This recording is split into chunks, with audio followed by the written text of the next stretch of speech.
If you are not a better human being, you are not a better doctor. Medicine is just like a compounding effect. आपको कभी कभी ऐसा लगता है कि आप सिर्फ पेजेस पलट रहे हो, लेकिन ऐसा नहीं है। आप एक फाउंडेशन बिल्ड कर रहे हो, एक क्लिनिकल इंट्यूशन बिल्ड कर रहे हो जो एक दिन एक पर्सन को बचाएगी। आप सिर्फ फैक्ट्स मेमोराइज नहीं कर रहे। So today to make yourself a better human being, आपको एक जीनियस बनने की ज़रूरत नहीं, एक रोबोट बनने की ज़रूरत नहीं है। बाहर निकले, हवा खाएं, दोस्तों के साथ बैठे, चाय पिए, कॉफ़ी पिए, टेक्स्ट बुक से थोड़ी देर के लिए बाहर निकले। और सबसे बड़ी चीज़ कि जब आपका हार्ट और ब्रेन एक लेवल पे आ जाते हैं ना, तो आपके पास कोई ट्रिगर नहीं होता।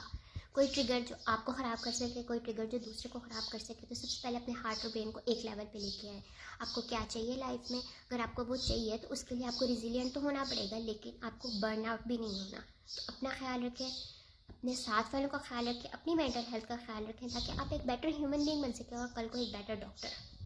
और आपका वो वर्जन जिसने अब तक कितने सारे एग्जाम्स पास किए हैं, वो आगे भी सारे एग्जाम्स पास कर लेंगे। Trust in that self and take care of your self.